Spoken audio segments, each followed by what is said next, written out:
नमस्कार दोस्तों, स्वागत है आप सभी का हमारे YouTube चैनल साइबर रिवील में। इस चैनल पर हम आपके लिए लाते रहते हैं कुछ दिल दहला देने वाली रहस्यमय भूतिया कहानियाँ। तो चलिए सुनते हैं आज की कहानी को। हरियाणा के राज्य फिलवरी गांव की बात है। सुबह के समय तकरीबन 5 बजे एक आदमी भागा जा रहा था। बहुत तेजी में घबराहट उसके चेहरे पर साफ दिख रही थी और वो भागता भागता एक घर पे जाके रुकता है और जोर जोर से आवाज लगाता है, सरपंच साहिब। वह घर किसी और का नहीं बल्कि उस गांव के सरपंच का था। कुछ ही पल में कमरे का दरवाजा खुलता है। अंदर से एक लंबा चौड़ा आदमी बाहर आता है, नाम विजेंद्र सिंह। तभी दरवाजे पर खड़ा वो व्यक्ति चिल्लाता है, सरपंच साहिब जल्दी कीजिए, पड़ोस के गांव वाले जमींदार नदी का पानी अपनी तरफ मोड़ रहे हैं, हमारी फसलें सूखी रह जाएंगी, कुछ कीजिए मालिक। सरपंच विजेंद्र सिंह भागा भागा नदी पे जाता है और वहां चल रहे इस गैर कानूनी काम को रुकवाने के लिए पुलिस को बुलाता है। इस तरह वो गांव का पानी बचा लेता है, जिसका फायदा पूरे गांव को होता है और पूरा गांव उसकी बहादुरी पर गर्व महसूस करता है। जब लोग सरपंच साहिब को बधाई देते हैं तब एक वृद्ध महिला, आप तो भगवान हो हमारे लिए सरपंच साहिब। नहीं माताजी, अभी तो मैंने कुछ काम नहीं किया, अभी तो गांव के लड़कों के लिए क्रिकेट और कबड्डी ग्राउंड बनवाना है, उसके लिए सरकारी जमीन की जरूरत है, वो पास करवाने के लिए दिल्ली जाना है। सरपंच साहिब के नाम के जयकारे गांव में गूंजने लगते हैं और कुछ देर बाद जब सरपंच घर वापस जाते हैं, दरवाजे से घर में प्रवेश करते ही सरपंच साहिब का बेटा उससे चिपक कर कहता है कि पापा आप तो शेर हो, आप तो किसी से नहीं डरते। इतने में विजेंद्र की माँ आती है, किसने कहा था तुझे वहाँ अकेले जाने के लिए, अगर कुछ कर देते तो वो तुझे हमारा बिल्कुल भी ख्याल नहीं है। एक माँ की फिक्र उसमें साफ दिख रही थी। जब विजेंद्र अपनी माँ को गले लगाकर उसे समझाता है कि उसे कुछ नहीं होगा, सब ठीक है, तभी उधर से एक आवाज आती है, शेर का शिकार कभी कुत्ते नहीं किया करते, अपना बीजू शेर है, शेर तू फिक्र ना कर। ये बहादुरी के शब्द विजेंद्र के पिताजी के थे, देखने में किसी पहलवान से कम नहीं। तभी तो विजेंद्र भी उन्हीं की तरह दिखता था कि विजेंद्र का हौसला बढ़ाने में उनका बहुत बड़ा हाथ था और पूरे गांव में उनकी चलती थी। और चले भी क्यों ना, गांव के पुराने सरपंच भी वही थे। मूंछों को ताव देते हुए विजेंद्र से पूछते हैं, अब दिल्ली में मोर्चा कब मारना है। यह सुनते ही विजेंद्र की धर्मपत्नी रसोई से बाहर आती है। वह एक सीधी सादी घरेलू महिला है जिसको सिर्फ खाना बनाने और घर के कामों में व्यस्त रखा जाता था। वैसे भी भारत की अधिकतर महिलाओं की यही स्थिति है। विजेंद्र अपने पिता से कहता है कि वो कल जाएगा। इसी बात को लेकर सरपंच की माँ बोलती है, विजेंद्र तू क्या इतने दिन होटल में रहेगा, क्योंकि जिस काम के लिए विजेंद्र दिल्ली जा रहा था उसका काम पूरा होने में कम से कम 4 दिन तो लगते ही थे। तो इतने में विजेंद्र के पिता बोलते हैं, अरे भाई अपना बीजू होटल में क्यों रहेगा, वो अपने फैमिली डॉक्टर धनीराम के पास रहेगा, उनका घर भी दिल्ली में उसी जगह के पास है। विजेंद्र और उसकी धर्मपत्नी एक दूसरे को देखते हैं। कुछ देर बाद सब लोग खाना खा के सो जाते हैं। विजेंद्र की धर्मपत्नी रात को सो नहीं पाती, उसे अजीब सी घबराहट होती है। अगली सुबह विजेंद्र घर वालों से मिलकर घर से निकलने लगता है तो बाहर से निकलते ही देखता है कि पूरा गांव उसे शुभकामनाएं देने आया है, क्योंकि वो एक नेक काम करने जा रहा था। सबकी शुभकामनाएं स्वीकार करके दिल्ली के लिए रवाना हुआ। कुछ घंटों का सफर तय करके विजेंद्र दिल्ली पहुंचता है। यहाँ की भीड़ और ट्रैफिक से बचते बचाते वो अपने फैमिली डॉक्टर धनीराम के घर पहुंचता है। डॉक्टर का घर देखकर सरपंच साहिब अचंभित हो जाते हैं, क्योंकि दिल्ली जैसे शहर में इतना बड़ा घर बनवाने के लिए बहुत पैसों की जरूरत होती है। देखकर ही लगता है कि डॉक्टर साहिब ने अपनी जिंदगी में बहुत पैसे कमाए हैं। सरपंच साहब ने गेटकीपर को अपना परिचय दिया और उसके बाद घर का नौकर बिरजू सरपंच साहब को घर के अंदर ले जाता है। बिरजू उन्हें रेस्ट हाउस में आराम करने को कहता है, क्योंकि डॉक्टर साहब किसी जरूरी ऑपरेशन के चलते शहर से बाहर गए हुए थे। विजेंद्र को पेट भर के भोजन खिलाया गया और कुछ देर आराम करके विजेंद्र मंत्री साहब के सेक्रेटरी से मिलने की कोशिश में चल पड़ा। शाम ढल चुकी थी। विजेंद्र थका हुआ वापस आता है। उसका चेहरा साफ बता रहा था कि वो सेक्रेटरी को नहीं मिल पाया। वो सोने के लिए अपने रेस्ट हाउस में चला जाता है। तभी कोई उसके रूम का दरवाजा खटखटाता है। विजेंद्र, कौन है? बिरजू हूँ साहेब, खाना लाया हूँ। विजेंद्र, मुझे भूख नहीं है, तुम जाओ। बिरजू चला जाता है। तभी फिर से दरवाजा खटखटाता है। विजेंद्र, अब कौन आ गया? कौन है? विजेंद्र साहब, हम हैं। आप थोड़ा कुछ तो खा लीजिए, ऐसे भूखे सोएंगे अच्छा नहीं लगेगा। विजेंद्र, मुझे खाने की नहीं, आराम की जरूरत है। बिरजू तुम जाओ। फिर एक बार फिर से दरवाजे पर दस्तक होती है। विजेंद्र गुस्से में, मैंने बोला ना एक बार मुझे खाना नहीं खाना, तुम्हें समझ नहीं आता? खाना नहीं खाना होता तो बता दिया करते, कम से कम इतना खाना वेस्ट तो नहीं होता। इतने बड़े हो गए हो, होना ही चाहिए आपको। यह आवाज एक बच्ची की लग रही थी। जैसे ही विजेंद्र उठ के दरवाजा खोलता है तो एक लड़की सी जिसकी उम्र लगभग 7 साल होगी वो खड़ी होती है, बड़ी बड़ी आंखें करके, जैसे कि वो आज सरपंच साहब को खूब डांट लगाएगी। वो चेहरे पर मासूमियत और बनावटी सा गुस्सा। वो बच्ची दिखने में खूबसूरत थी। तुम कौन हो? विजेंद्र के ये पूछने पे लड़की जवाब देती है, उम्र 7 साल, नाम मालूम नहीं और काम आप जैसों को ठीक करना। बच्ची की बातों से स्पष्ट जाहिर था अभी भी गुस्सा है। तो विजेंद्र नीचे बैठकर कान पकड़कर उससे माफी मांगता है और कहता है कि मैं खाना खा लूंगा, आप ले आओ। यह सुनते ही बच्ची खुश हो गई और भागी भागी गई और कुछ देर में खाना ले आई। विजेंद्र ने खाना खाया। पूछता है कि क्या तुम बिरजू की बेटी हो? तो बच्ची कहती है, नहीं बाबा, मेरे माँ बाप के पास शायद पैसा नहीं थे मुझे पालने के लिए, इसलिए उन्होंने मुझे डॉक्टर साहेब को दे दिया। अब मैं यहीं रहती हूँ, काम में हाथ बटा देती हूँ। यह बोलते हुए बच्ची के चेहरे पर कोई भाव नहीं था। और आप डॉक्टर साहब को मत बताना कि मैं यहाँ आई थी, वो मुझे डांटेंगे। मुझे डर लगता है उनसे और इसलिए मैं घर में ही रहती हूँ। बिरजू वादा करता है कि वो नहीं बताएगा। बच्ची झूठे बर्तन उठाकर घर में चली जाती है। विजेंद्र अगली सुबह सेक्रेटरी साहब को मिलने निकल जाता है।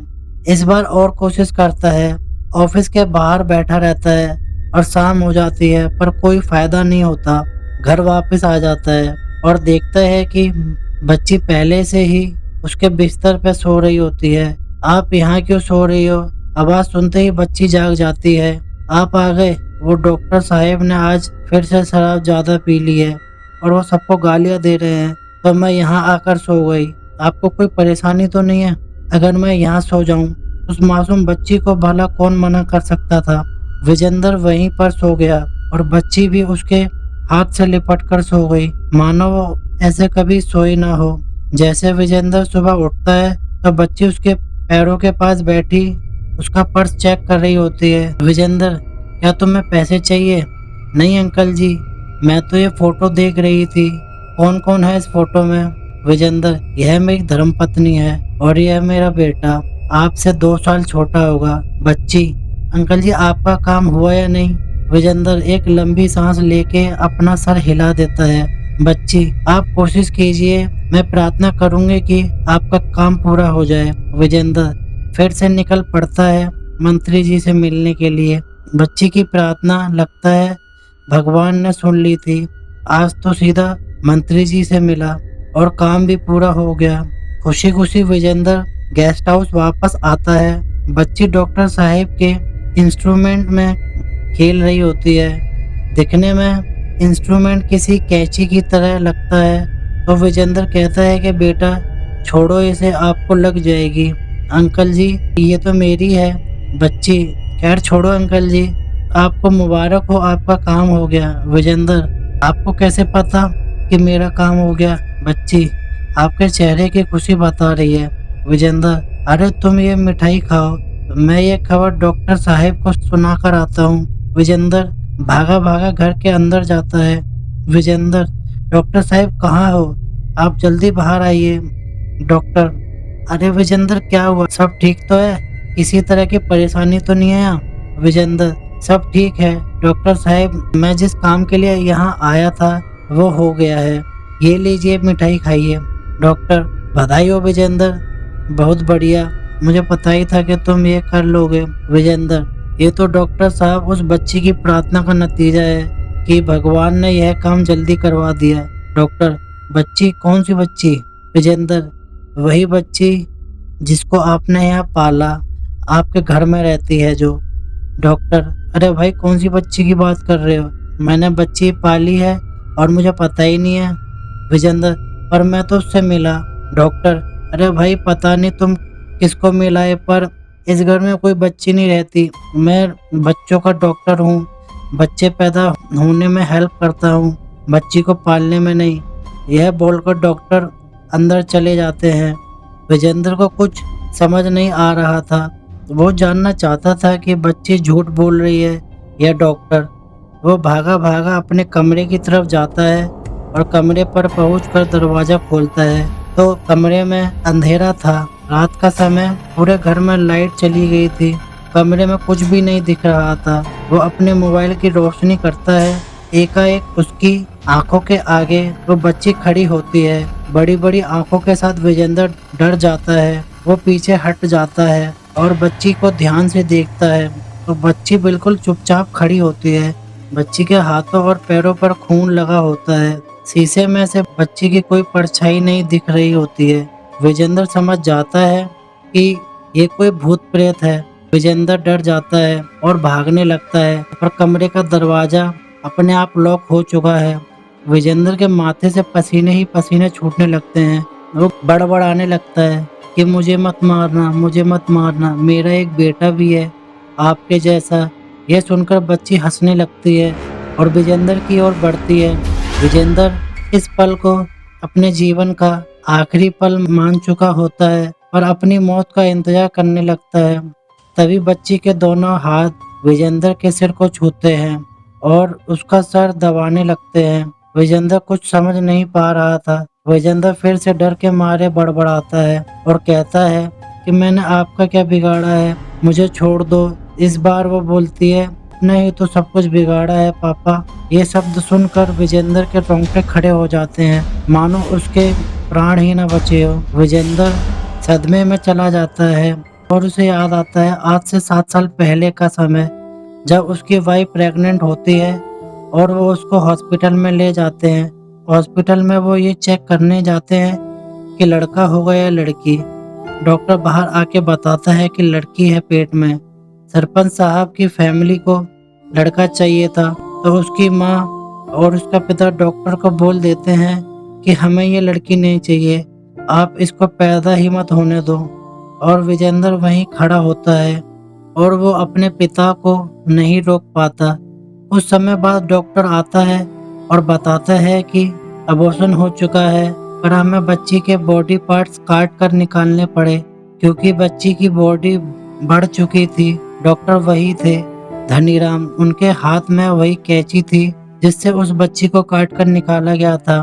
तभी विजेंद्र को होश आता है और वो बच्ची वहीं बैठी थी उसके सामने और पूछती है, क्यों पापा, मेरा क्या कसूर था? आपने भी किसी को मनाने की कोशिश नहीं की, मुझे मारने में सबका बराबर हाथ था। विजेंद्र फूट फूट कर रो पड़ता है तो बच्ची कहती है कि मैंने तो रोना सीखा ही नहीं था, मुझे तो रोना सीखने से पहले ही आपने मार दिया।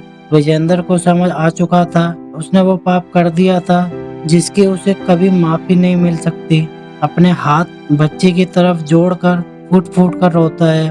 तभी दरवाजा खुल जाता है और बच्ची नन्हे नन्हे कदमों से दरवाजे की ओर बढ़ती है। विजेंद्र बच्ची को रोकता है, रुक जाओ बेटा, रुक जाओ, मुझे मार डालो, मैं पापी हूँ, तुम वापस आ जाओ, मेरी जिंदगी में वापस आ जाओ। यह बात सुनकर बच्ची रुक जाती है और वहाँ पड़े टेबल के ऊपर कुछ पेपर देखती है। मुड़कर अपने पापा को कहती है, क्या गारंटी है इस बात की कि अगर मैं वापस आ जाऊं तो मुझे जीने दिया जाएगा? यह बोलकर बच्ची दरवाजे से ओझल हो जाती है। विजेंद्र पीछे पीछे भागता है पर उसे वह पाक रूह अब कभी नहीं दिखेगी। विजेंद्र दिल्ली आया तो जीतने था, पर उसकी जिंदगी की सबसे बड़ी हार थी। पर उसके मन में बात रह जाती है कि बच्ची जाते जाते टेबल को देख के वो बात क्यों कही, तो वो टेबल की तरफ बढ़ता है। टेबल पर एक अखबार पड़ा था जिस पर आसिफा बानो, एक 8 साल की गैंगरेप की स्टोरी छपी थी। विजेंद्र अब पछताने के सिवा और कुछ भी नहीं कर सकता था। तो दोस्तों, ये थी आज की कहानी। अगर आपको ये कहानी अच्छी लगी हो तो इस कहानी को लाइक करें, कमेंट करें और अपने दोस्तों के साथ फेसबुक और व्हाट्सएप पर शेयर करें। और अगर आप ऐसी ही भूतिया कहानियाँ और देखना चाहते हैं तो हमारे साइबर एविल यूट्यूब चैनल को सब्सक्राइब ज़रूर करें। और दोस्तों, अगर आपके पास भी कोई स्टोरी है तो हमें ज़रूर भेजें। लिंक डिस्क्रिप्शन में मिल जाएंगे आपको। और मेरा नाम है जितेंद्र सिंह और मैं मिलता हूँ आपको अगली कहानी में। वीडियो देखने के लिए धन्यवाद।